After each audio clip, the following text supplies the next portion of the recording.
la fisionomía de un romano nato, propio. Leamos al menos 1 Tesalonicenses 2:2.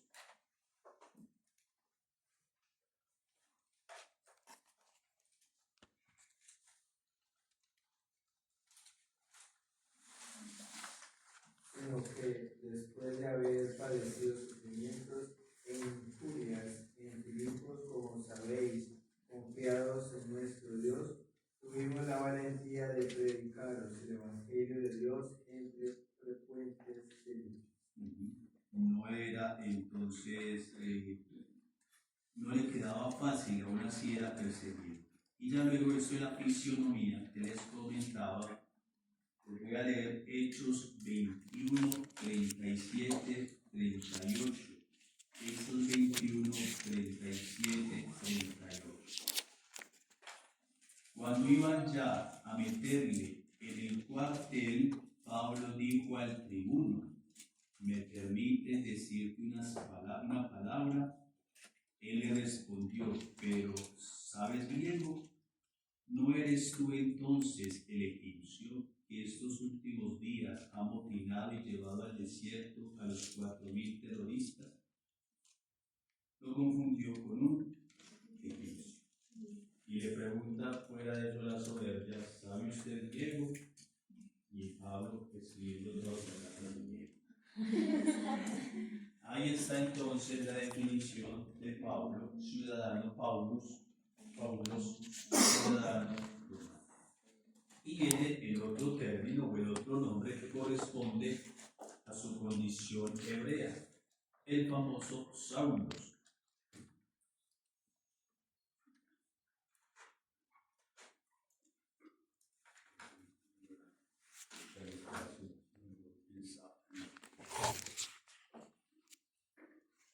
Que ya traduciéndolo en nuestra lengua sería el famoso Saulo. Saulos, ¿a qué rey se le asemeja? Sí, ahí está. Hay de cierto modo una que se llama asonancia, una similitud en la pronunciación. Estas similitudes a veces son queridas por el autor, sobre todo se utiliza mucho en hebreo. ¿Para qué? Para hacer como una conexión con algo que antecede o recordarle al lector que somos nosotros otra historia particular, que es justamente la de Saúl, ¿sí? Primer rey de Israel, que también, al igual que Paulo provenía de la tribu de Benjamín.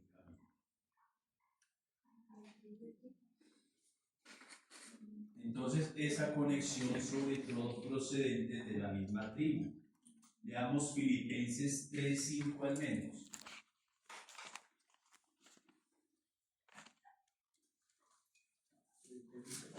3:5.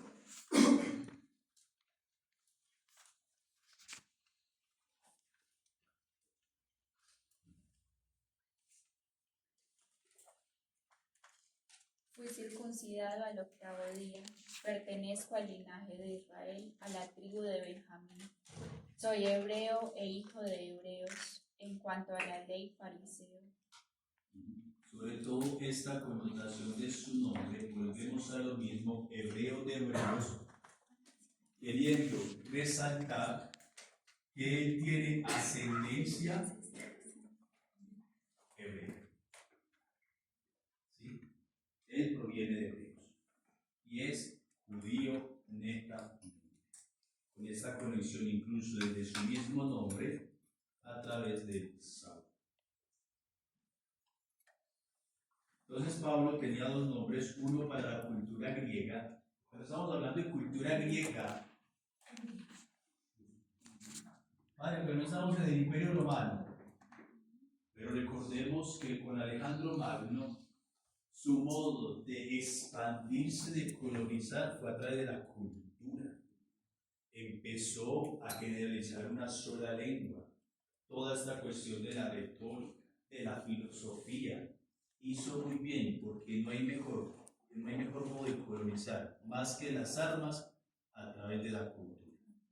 Entonces, claro, la cultura helénica griega continuaba, pero bajo otro imperio, que era propiamente el imperio romano. Pero porque haya pasado a ser imperio romano, no quiere decir que todo el mundo habla latín. ¿Sí? Seguían hablando muchos de ellos. Y así le pasó justamente a Pablo. Entonces, por lo tanto, Pablo tenía como estas dos culturas. Obviamente sabía el hebreo, sabía también el griego, pero además de eso, lo caracterizaba también la cultura, las dos culturas o ambas culturas. Otro punto interpretativo, Pablo es experto en la Torá, también en las tradiciones judías, por eso habla con tanta propiedad, por ejemplo, la circuncisión, habla de tanta propiedad de su ascendencia propiamente hebrea, judía, ¿sí? Su técnica también hay veces es hebrea, la manera de escribir, pero Pablo también desde la cultura griega, no digamos que Pablo es griego, no, porque recordemos que es hebreo de hebreos, pero sí conocía también muy bien la cultura griega, experto en retórica griega, ¿cierto? Muy capaz, sabía incluso poner una proposición, una argumentación, una peroración, eso es técnica retórica propiamente griega. No temía utilizar o operar, digamos, ciertas técnicas filosóficas, todo hecho de la cultura griega. Pablo no solamente hablaba, sino que estaba permeado por estas dos culturas, la cultura hebrea, donde nació, y la cultura propiamente griega. Y, como hemos dicho, también Pablo se ufanaba de ser un fariseo. Leamos al menos Filipenses, bueno, ya leemos 3, 5, 6, leamos Hechos 22, 3.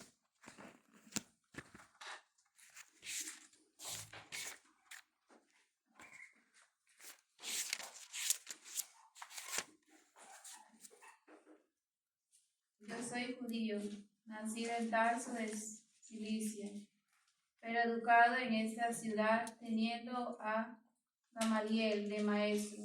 Fui instruido en la ley de nuestros padres en la forma más seria, y era un fanático del servicio de Dios, como ustedes ahora. Qué curiosas las traducciones. No sé si alguien está siguiendo otra traducción. ¿Qué otra expresión dice ahí? Soy judío de Tarso de Cilicia. La última parte sobre todo. La que ella decía fanático. Lleno de celo por Dios. Lleno de celo. Lapidario entusiasta.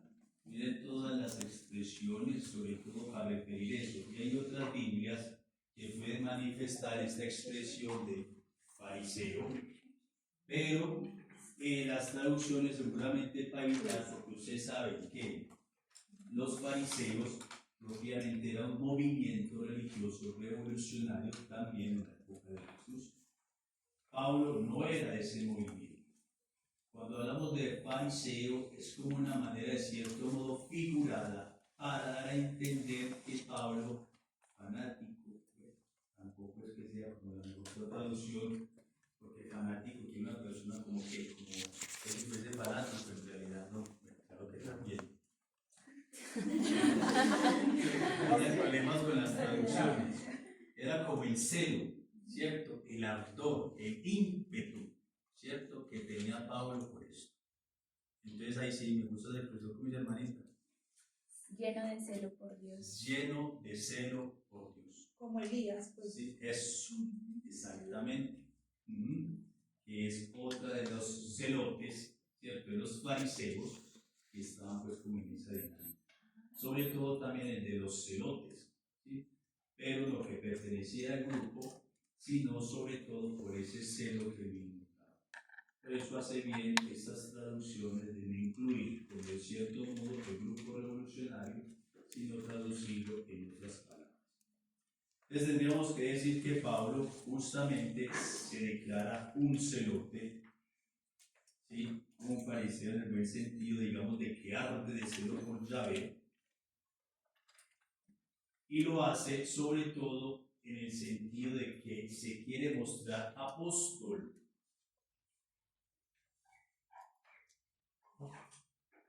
Lo he explicado anteriormente, referido a esos falsos apóstoles, falsos profetas que de pronto se creían superapóstoles.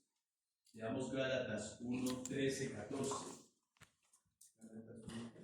13, 14. Porque ya habéis oído cuál fue mi conversación en el judaísmo, como sobremanera perseguía a la iglesia de Dios y la asolaba, y que aprovechaba en el judaísmo sobre muchos de mis iguales de inclinación, siendo más vehemente celoso de las tradiciones de mis padres. La tradición de mis padres, ella es un reconocimiento del mismo Pablo de toda su condición de perseguidor, ¿sí? A un fiel y seguidor propiamente de Cristo. Pablo, también con muchos judíos, era un judío de la diáspora. ¿Qué nos referimos como judío de la diáspora?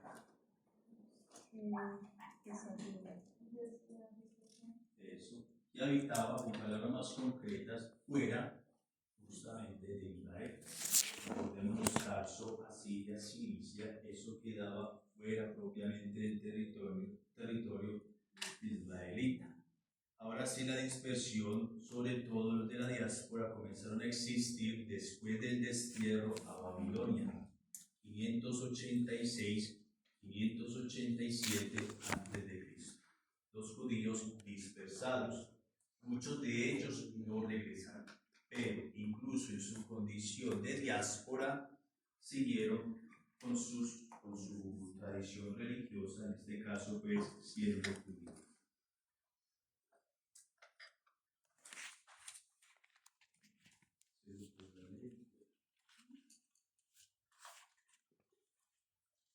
Vamos con su educación.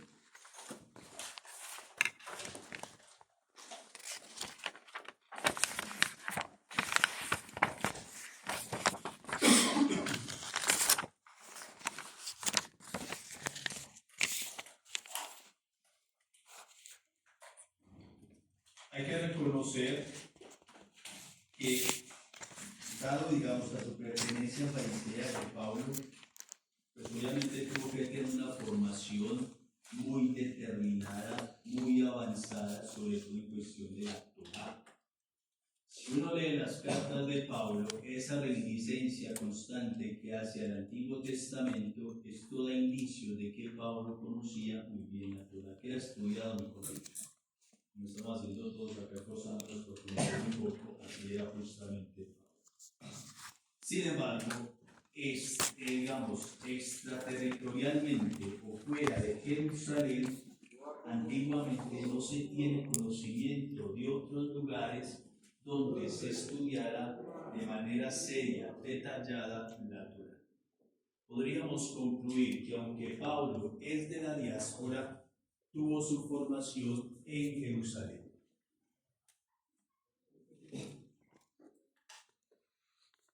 Y ya hemos leído algunos textos como que Pablo iba y venía, al parecer. Igualmente pues tampoco es que esté tan distante, podríamos decirlo así, Jerusalén también de lo que consideramos propiamente Tarso.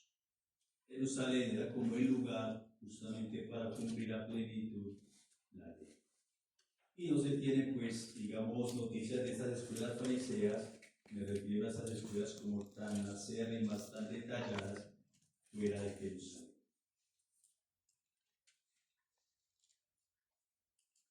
Veamos Gálatas 1:14. Perdón, padre, cuando dice que él recibió de Gamaliel, pues como toda la tradición, Gamaliel estaba en Jerusalén. Podríamos concluir de cierto modo, que referencia pues también a la escuela, es una escuela obviamente erudita, conocía bastante tanto de la ley y allí fue como formado. Sobre todo para hacer referencia a escuela de Gamaliel, partiendo de la idea que escuelas de un estudio detenido de la Torá de manera plena no existían pues como en la diáspora, porque sabemos que Jerusalén para el judío pues representa el centro en todas las dimensiones social, económica, religiosa, política. Jerusalén para ellos es Jerusalén, es la tierra prometida. Allá están todavía metidos en una tensión tremenda por los musulmanos, perdón la expresión, tanta tensión, dispuestos a darse en chumbimba si es posible, por recuperar esa tierra. Hasta ese punto es Jerusalén para un judío. Menos mal, hermanos, que nosotros creemos en cielos nuevos y tierra nueva y nueva Apocalipsis. Y sin él estaríamos acá también nosotros, peleando por el pedazo de tierra. Pero como nosotros, gracias a Jesucristo, ya vamos en sentido más ascendente, creemos que en un cielo nuevo y tierra nueva, que no se limita, no se circunscribe al pedacito pues, que tuvo todos los judíos, los hebreos. Entonces tendríamos ahí, a que Diosito les había dicho, Gálatas 1:14. ¿qué dice? Estaba más apegado a la religión judía que muchos compatriotas de mi edad y defendía con mayor fanatismo las tradiciones de mis padres. Nuevamente lo del fanatismo, lo de que cómo era tan acertado. Traíamos mencionar algunos otros prototipos en el Antiguo Testamento de ese celo. Ya hayan mencionado justamente Elías, ciertamente. También leamos al menos número 25, 6, 13. David acá.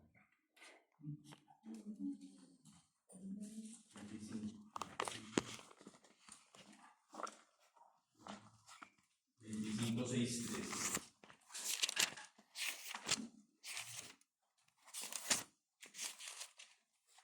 Un israelita dio a su casa a una madianita a la vista de Moisés y de toda la comunidad, mientras estaban todos llorando a la entrada de la tienda de la reunión.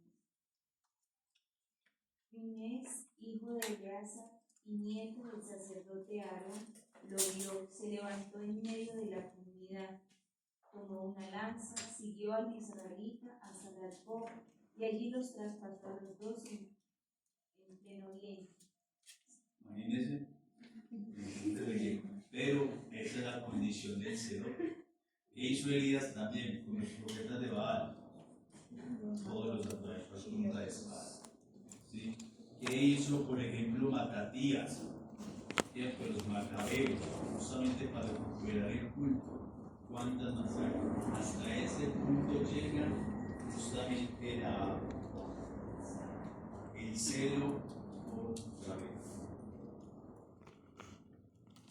El celo por Yahvé. Y Pablo, perseguido, mató, según Hechos de los Apóstoles. Entonces, celo es celo. Tanto el fanatismo es muy importante, porque cuando vamos a hablar de conversión, esa es la conversión que nos referimos. De algo que yo tengo tan seguro que muero por eso y acabo con el que sea. ¿Cómo es posible que Pablo tuvo un cambio tan fuerte de la célula que era un celote?